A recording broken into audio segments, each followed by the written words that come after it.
ಶೌಚಾಲಯ ಅನ್ನೋದಕ್ಕಿಂತ ಕಕ್ಕಸ್ ನೀರು ಹೊರಗಡೆ ಬಿಟ್ಟಿದ್ದಾರೆ. ಅವ್ರಿಗೆ ನಾಚಿಕೆ ಮಾನ ಮರ್ಯಾದೆ ಇರಬೇಕು ಕಮಿಷನರೇ.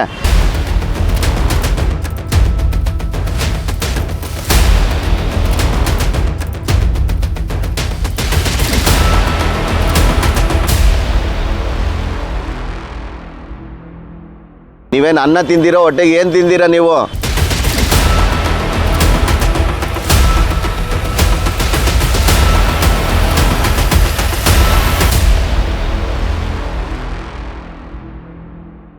ಶೌಚಾಲಯ ಅನ್ನೋದಕ್ಕಿಂತ ಕಕ್ಕಸ್ ನೀರು ಹೊರಗಡೆ ಬಿಟ್ಟಿದ್ದಾರೆ. ಅವ್ರಿಗೆ ನಾಚಿಕೆ ಮಾನ ಮರ್ಯಾದೆ ಇರಬೇಕು ಕಮಿಷನರೇ. ನೀವೇನು ಅನ್ನ ತಿಂದಿರೋ, ಹೊಟ್ಟೆಗೆ ಏನು ತಿಂದಿರಾ ನೀವು? ಹಾಂ, ಕುಡಿಯೋ ನೀರೇ ಸ್ವಾಮಿ ಇದು. ಪಂಪ್ ಹೌಸ್ ಅಂತ ಮಾಡಿರೋದು ಕುಡಿಯೋ ನೀರು ಹತ್ರ ಇದನ್ನು ಮಾಡ್ಕೊಂಡು ನಿಮ್ಮ ದುರಾಸೆ ಏನು ರೀ ಇದು? ಅದು ಬಾತ್ರೂಮ್ ಕಟ್ಸಿದ್ದೀರಾ, ಅದನ್ನು ಬೇರೆಯವ್ರಿಗೆ ಟೆಂಡರ್ ಕೊಟ್ಟಿದ್ದೀರಾ, ದುಡ್ಡಿನ ಆಸೆಗೋಸ್ಕರ ಪ್ರಾಣದ ಜೊತೆ ಆಟ ಆಡ್ತಾ ಇದ್ದೀರೇನ್ರಿ? ಇಲ್ಲಿ ಕುಡಿಯೋ ನೀರಿದು ಮೂಲ ಸೌಕರ್ಯದಲ್ಲಿ ಒಂದು ಕುಡಿಯೋ ನೀರು ತುಂಬ ಉಪಯುಕ್ತವಾದದ್ದು. ಇದನ್ನ ಎಷ್ಟು ಶುದ್ಧವಾಗಿ ಇಟ್ಕೊಬೇಕು ಅನ್ನೋದು ನಿಮಗೆ ಗಮನಕ್ಕೆ ಬರಬೇಕು. ನೀವು ಬಂದು ಇಲ್ಲಿ ಕೂತ್ಕೊಳ್ಳಿ, ಇಲ್ಲಿ ಹೇಳ್ತಾರೆ ಇಲ್ಲಿ ಪಂಪ್ ಹೌಸಲ್ಲಿರೋ ಕೆಲಸ ಮಾಡಿದ್ರೆ ಏನರಪ್ಪ ಇಲ್ಲಿ ಸೆಪ್ಟಿಕ್ ಟ್ಯಾಂಕ್ ಇಲ್ಲಿ ಕಟ್ಟಿದ್ದಾರೆ ಅಂಥವ್ರಿಗೂ ಅದು ಓಪನ್ ಮಾಡಿದ್ರು ಚೆನ್ನಾಗಿರೋದು. ಹಿಂಗಾಗಿದೆ, ಸ್ಮೆಲ್ ಬರಲ್ವ ಅಂತ ಕೇಳಿದೆ. ಸರ್ ಸ್ಮೆಲ್ ತುಂಬ ಬರುತ್ತೆ, ಸೆಪ್ಟಿಕ್ ಟ್ಯಾಂಕ್ ಕೂಡ ಇಲ್ಲಿ ಕಟ್ಟಬೇಡಿ ಸರ್, ಇಲ್ಲಿ ಸ್ಮೆಲ್ ಬರುತ್ತೆ ಅಂತ ಕೇಳಿದ್ರೆ ಹೇಳ್ತಾರೆ ನೀನು ಕೆಲಸ ನೀನು ಮಾಡ್ಕೊಳ್ಳಪ್ಪ, ನಾನು ಅಧಿಕಾರಿ ನೀನು ಅಂತ ಹೇಳಿ ನಮಗೆ ಆವಾಜ್ ಆಗ್ತಾರೆ. ಸರ್ ನಾವೇನು ಮಾಡೋಣ, ನಾಷ್ಟ ಮಾಡ್ತೀವಿ, ಊಟ ಮಾಡ್ತೀವಿ, ಇಲ್ಲೇ ಬೆಳಗಿಂದ ಸಾಯಂಕಾಲದ ಕೂತಿರ್ತೀವಿ. ಆ ಸ್ಮೆಲ್ ಕುಡಿದು ನಮ್ಮ ಮನೆಗೆ ಹೋದರೆ ನಿದ್ದೆ ಕೂಡ ಬರಲ್ಲ, ಆ ಥರ ಅನಿಸುತ್ತೆ. ಊಟ ಮಾಡೋಕ್ಕೆ ಮನಸ್ಸು ಬರ್ತಾ ಇಲ್ಲ.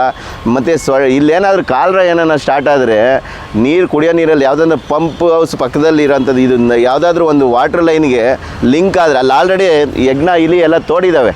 ಅದೇನಾದರೂ ಲಿಂಕ್ ಆಯಿತು, ಒಂದು ಸ್ವಲ್ಪ ಲಿಂಕ್ ಆಯಿತು ಅಂತಂದರೆ ಇಡೀ ನೆಲಮಂಗಲ ಜನ ಇವತ್ತು ಕಾಲರ ಅಷ್ಟೇ ಅಲ್ಲ, ಈ ತುಂಬ ದೊಡ್ಡ ಕಾಯಿಲೆಯಿಂದ ನಡಲೇಬೇಕಾಗುತ್ತೆ. ಇದು ಮಾನ್ಯ ನಗರಸಭೆ ಪೌರಾಯುಕ್ತರೆ, ನೀವು ಕಮಿಷನರ್ ಅಲ್ಲ, ನನಗನ್ಸುತ್ತೆ ಇಲ್ಲಿ ಕಮಿಷನ್ ತಗೊಂಡು ಕಮಿಷನರ್ ಆಗಿದ್ದೀರೋ ಅಥವಾ ಕಮಿಷನ್ ಅಂತ ನಮ್ಗೆ ಅರ್ಥ ಆಗ್ತಾಯಿಲ್ಲ.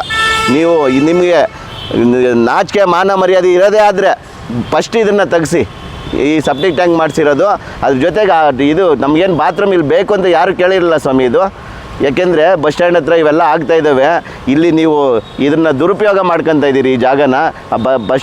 ಇದನ್ನೇ ಹೊಡೆದಾಕಿ ನಮಗೆ ಬೇಕಾಗಿಲ್ಲ, ಬಾತ್ರೂಮ್ ಹೊಡೆದಾಕಿ. ನೀವು ಹಂಗೋ ಮಾಡಬೇಕು ಅಂದಿದ್ರೆ ಅದನ್ನು ವ್ಯವಸ್ಥಿತವಾಗಿ ಏನು ಬಾತ್ರೂಮ್ ಕಟ್ಟಿದ್ದೀರೋ ಅದೇ ಜಾಗದಾಗೆ ಒಂದು ಒಳಗಡೆನೇ ಒಂದು ಪಿಟ್ ಮಾಡಿ ಏನಾದರೂ ಮಾಡ್ಬೋದಾಗಿತ್ತು.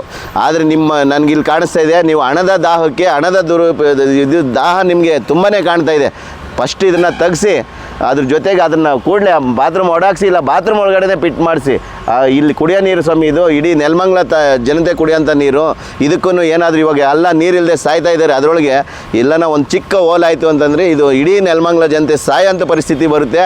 ಇದಕ್ಕೆ ನೇರವಾಗಿ ಹೊಣೆಗಾರ ನೀವೇ ಆಗಿರ್ತೀರಾ ಅಂತ ಹೇಳ್ತೀನಿ. ಏಕೆಂದರೆ ನೋಡಿ, ಇಲ್ಲೇ ಇದೆ ಪಂಪ್ ಹೌಸು, ನೀರು ಇಲ್ಲಿಂದ ಸಪ್ಲೈ ಆಗ್ತಾಯಿದೆ ಇಡೀ ನೆಲಮಂಗಲ ನಗರಕ್ಕೆ, ಸುತ್ತಮುತ್ತಲು ಗ್ರಾಮಗಳು ಕೂಡ ಸಪ್ಲೈ ಆಗ್ತಾಯಿದೆ.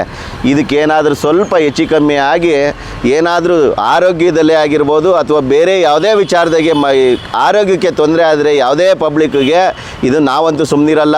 ಮುಂದಿನ ದಿನಗಳಲ್ಲಿ ನಿಮಗೆ ಚೀಮಾರಿ ಹಾಕೋಂಥ ಕೆಲಸ ಆಗುತ್ತೆ. ಅದ್ರ ಜೊತೆಗೆ ಇಲ್ಲೇನಾದರೂ ಯಾರಿಗಾದ್ರೂ ಸಮಸ್ಯೆ ಆದರೆ ನಾವು ಉಗ್ರವಾದ ಹೋರಾಟ ಮಾಡ್ತೀವಿ ಅಂತ ಹೇಳ್ತಿದ್ದೀನಿ ಈ ಮುಖಾಂತರ. ಈಗಾಗಲೇ ಗಣೇಶನ ಗುಡಿ ರಸ್ತೆ ನಮ್ಮ ಸೊಂಡೆಕೊಪ್ಪ ಬೈಪಾಸಿಂದ ಮುಂದೆ ಹೋದ ಒಂದು ದೊಡ್ಡ ಆಲ್ಮರ ಇದೆ. ಅಲ್ಲಿ ಸುಮಾರು ಕಸ ತಗೊಂಡೋಗಿ ಅಲ್ಲಿ ಒಂದೇ ತವ ಸುರಿತಾ ಇದ್ದಾರೆ. ಆ ಸುರಿದಂಥ ಜಾಗದಲ್ಲಿ ಹಸುಗಳು ಗುಂಪಾಗಿ ಬಂದು ಅದನ್ನು ತಿನ್ನಕ್ಕೆ ಬರ್ತಾ ಇದ್ದಾವೆ. ಕವರು ಅವೆಲ್ಲ ಈಗಾಗಲೇ ಪ್ಲಾಸ್ಟಿಕ್ಕನ್ನ ನಿಷೇಧ ಮಾಡಿದೆ. ಆದರೂ ಕೂಡ ಕವರು ಮತ್ತು ಏನಾದರೂ ಈ ಮನೆಯಲ್ಲಿ ಅಡುಗೆ ಮಾಡಿರೋಂಥ ಈ ಸಾಮಾನು ಅವೆಲ್ಲ ಹಾಕ್ತಾರೆ.